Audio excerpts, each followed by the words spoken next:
Assalamualaikum warahmatullahi wabarakatuh. Perkenalkan, nama saya Meris Karcidani.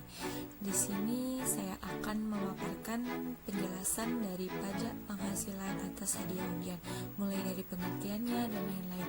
Dan langsung saja kita masuk ke materi yang pertama, yaitu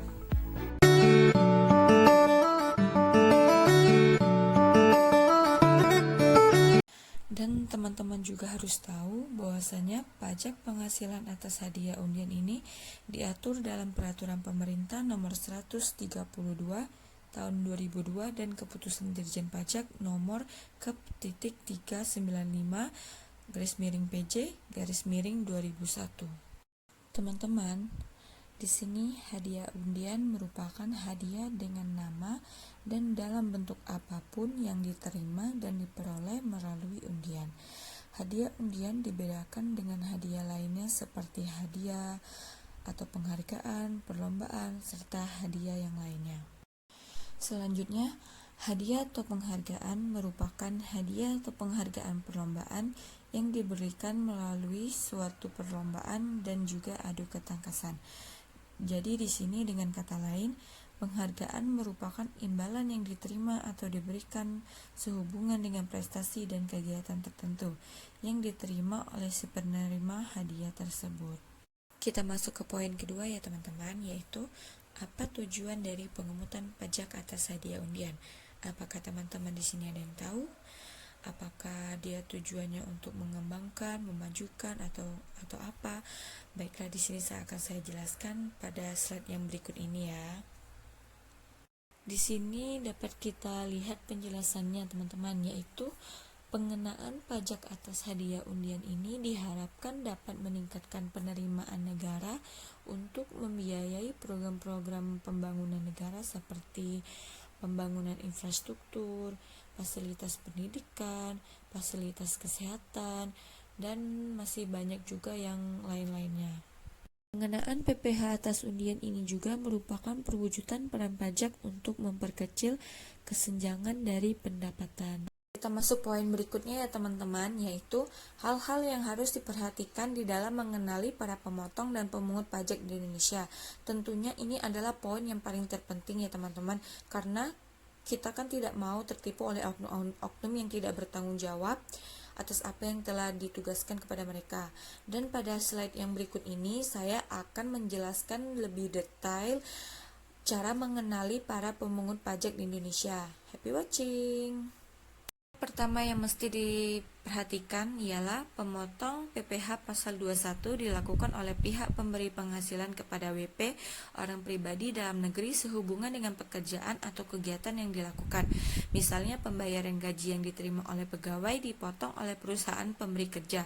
WP berbentuk badan ditunjuk oleh Undang-Undang Perpajakan sebagai pemotong PPh pasal 21 atas penghasilan yang dibayarkan kepada karyawannya maupun yang bukan karyawannya. WP orang pribadi juga dapat ditunjuk sebagai pemotong PPh pasal 21 sepanjang ada penunjukan dari KPP tempat WP orang pribadi terdaftar. Dan yang kedua ialah pengemutan pasal PPh 22 dilakukan oleh pihak tertentu yang ditunjuk oleh Menteri Keuangan sehubungan dengan pembayaran atas penyerahan barang, seperti penyerahan barang oleh rekan kepada bendahara pemerintah, impor barang dan kegiatan usaha di bidang-bidang tertentu, serta penjualan barang yang tergolong sangat mewah. Pemungutan PPh pasal 22 meliputi pengemutan atas 1. Pembelian barang oleh instansi pemerintah, 2. Kegiatan impor barang, 3. Produksi barang-barang tertentu misalnya produksi baja, kertas, rokok, dan otomotif. 4. Pembelian bahan untuk keperluan industri dan ekspor oleh badan industri atau eksportir di bidang perhutian. Yang ketiga yang mesti diperhatikan ialah pemotong PPh pasal 23 dilakukan oleh pihak pemberi penghasilan sehubungan dengan pembayaran berupa dividen, bunga, royalti, sewa, dan jasa kepada WP badan dalam negeri. WP badan ditunjuk untuk memotong PPh pasal 23, sedangkan WP orang pribadi tidak ditunjuk untuk memotong PPh pasal 23.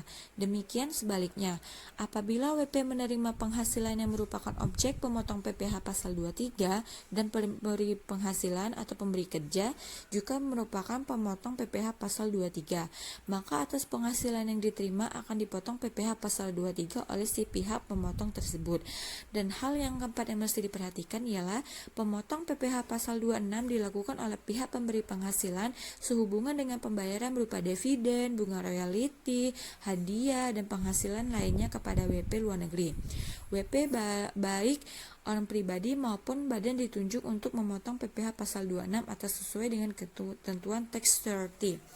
Yang selanjutnya ialah poin ke-5 dan ke-6. Poin kelima yaitu pemotongan PPh final pasal 4 ayat 2 dilakukan oleh pihak pemberi penghasilan sehubungan dengan pembayaran untuk objek tertentu seperti sewa tanah atau bangunan, jasa konstruksi, pengalihan hak atas tanah ataupun bangunan yang lainnya.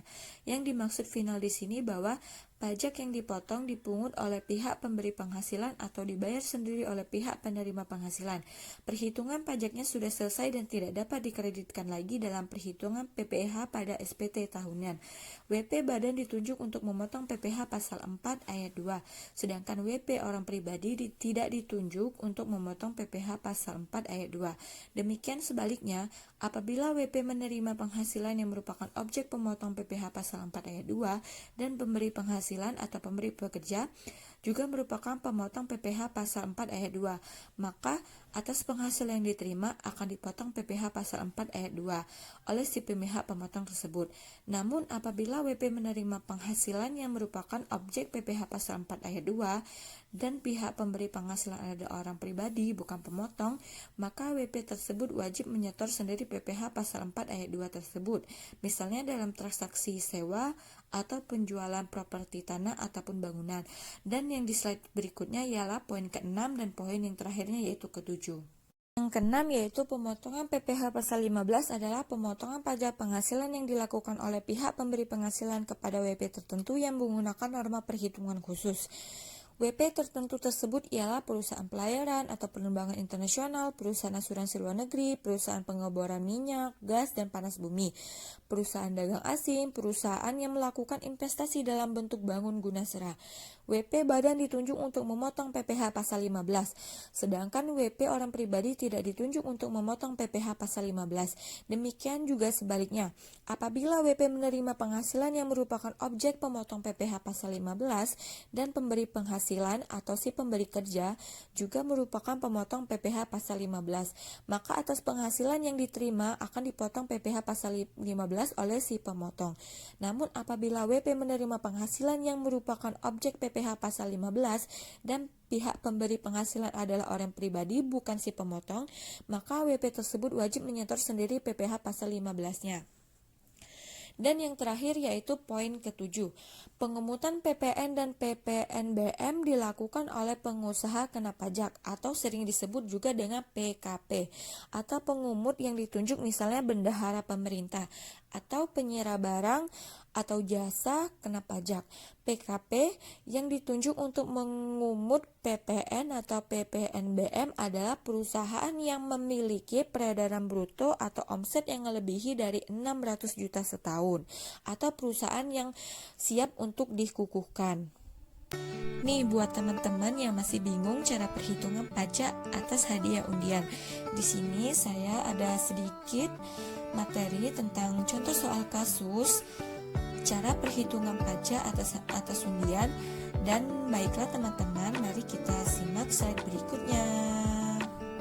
Tapi sebelum itu teman-teman, sebelum kita masuk cara hitung pajak hadiahnya, di sini saya mempunyai sedikit materi tentang pajak hadiah. Jadi, jenis hadiah yang dikenakan pajak dibedakan menjadi dua ya teman-teman, yaitu hadiah undian, hadiah yang sehubungan dengan kegiatan seperti lomba, pekerjaan, jasa, dan kegiatan lainnya, dan prestasi serta kegiatan tertentu. Di setiap tarif pajak dan perhitungannya pun berbeda. Mari kita lihat slide yang berikutnya. Di sini dijelaskan juga pada bagian hadiah undian, bahwasanya tarif pajak hadiah undian sebesar 25% dari jumlah bruto hadiah undian, baik wajib pajak orang pribadi maupun wajib pajak badan, PPh pasal 4 ayat 2 atau final. Dan di sini juga terdapat hadiah sehubungan dengan kegiatan yang dijelaskan jika penerima hadiah adalah wajib pajak orang pribadi, tarif pajak yang dikenakan sesuai tarif pasal 17 PPh pasal 21. Dan yang kedua, jika penerima hadiah wajib pajak luar negeri selain bentuk usaha tetap dikenakan tarif sebesar 20% dari jumlah bruto PPh pasal 26.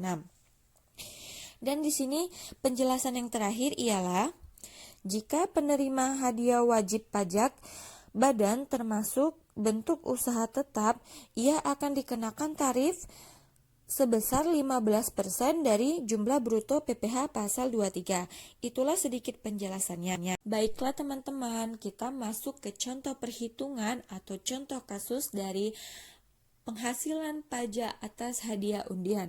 Yang pertama, saya akan menjelaskan dulu soalnya ya teman-teman. Mari kita simak. Bank Mutiara memberikan hadiah undian berupa 1 unit mobil seharga 210 juta rupiah dan 1 unit motor senilai 15 juta rupiah kepada Anton. Si Anton ini tidak memiliki NPWP ya teman-teman. Jadi penyelesaian PPh final atau hadiah undian yang akan dipotong Bank Mutiara adalah 25% dikali 210 juta rupiah sama dengan 52,5 juta dan 25% dikali 15 juta rupiah sama dengan 3,75 juta. Jadi teman-teman, total pajak yang harus dibayar oleh si Anton adalah 56,25 juta rupiah.